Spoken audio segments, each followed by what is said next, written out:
How's it going, everybody? Jesse Nyberg here, and in this video I'm going to go over how to find clients as a freelance graphic designer. Let's get into it. So the first place you can attract clients, and I'm sure something you've already heard and tried, is social media. For myself, the most successful and popular option has been Instagram because I share my design work there, share my process, and share past client work.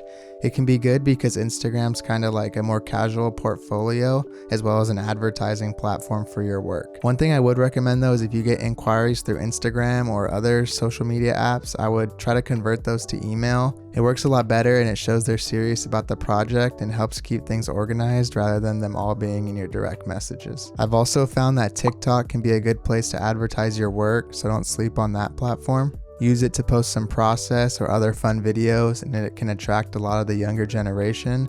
And also through that app, you can convert people to your other social media platforms that showcase your work better. If you don't have a lot of client work to post on these platforms like Instagram, post passion and personal projects. It shows that you're serious about your craft and you're still working even though you don't have any clients.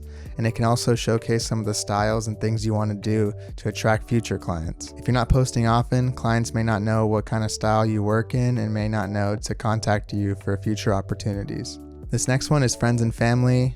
I did this a lot early on. If you're first starting out or you don't have a lot of clients at the moment, it's always good to work for friends and family. Just make sure you know that you may have to lower your prices or do stuff as more of a favor when you're first starting out. Also, you want to make sure to keep the professional and personal relationships separate, because when you have a pre-existing relationship with someone, sometimes it can be hard to keep the business and personal stuff separate. So make sure when you're conducting business, when people you already know, still use a contract and invoice. If you're unfamiliar with contracting and invoicing, you can check out this video I have here, linked in the description below. The friends and family option too can also be good if you're having trouble finding clients. There's no shame in doing that, and it can help you build out your portfolio as well as build relationships for later down the road when you may need more work in the future. So another social media site that's slightly different, so I didn't group it with the first one for finding jobs, is LinkedIn. The reason I didn't group this is because LinkedIn seems to be a lot more of a professional workspace, and there's a lot more corporate companies hiring for contracts or longer term positions.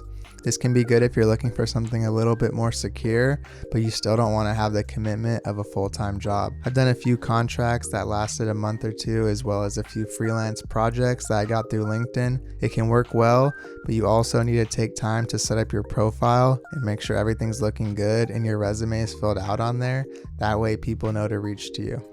So this option for finding clients I haven't used too much, but I've seen it work wonders for a bunch of people, and it's through these good design sharing platforms like Dribble and Behance. Behance is pretty much a one-stop shop for all kinds of creatives to post their works and projects they're involved in, and if you can get to the front page or get a lot of appreciations on a project, that can attract a lot of eyeballs on it. I've heard of a lot of people getting jobs through here just through getting emailed from Behance or the messaging system in their platform. Make sure to post your projects here, or if you don't have a big project to post, compile some of your posters or different album art designs and post them as one big project to showcase what you can do as a designer.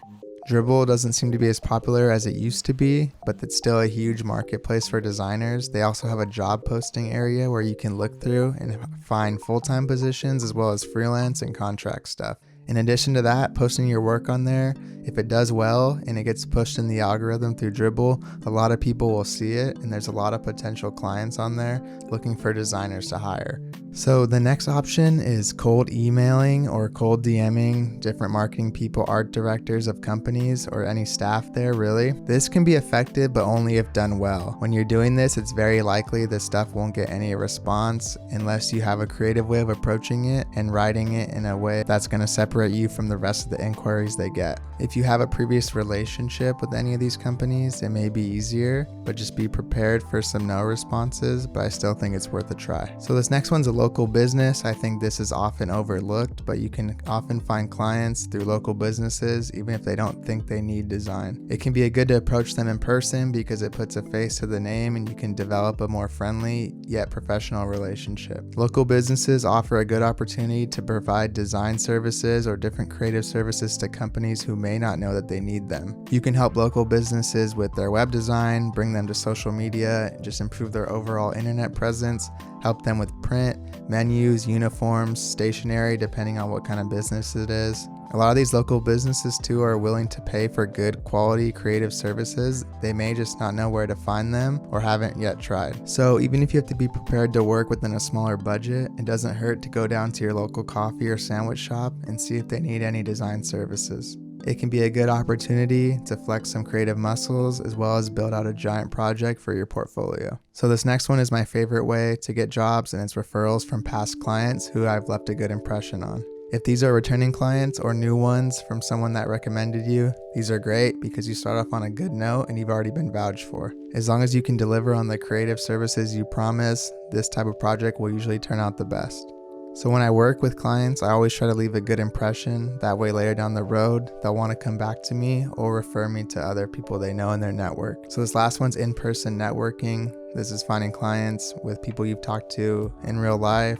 The idea behind this is I think it's always good to network within your niche and your specific type of design, because building relationships with different creatives and people that have common interests with you can always turn into some kind of project. It's also good to collaborate with different creatives in your niche. That way later down the line you can potentially work on client projects together or bring each other on for different creative services in a big project. So make sure to treat everyone with kindness and respect, because you never know what a relationship could turn into down the line. Thank you so much for watching. And if you enjoyed this video, please drop a like and let me know in the comments what's your preferred way of finding clients.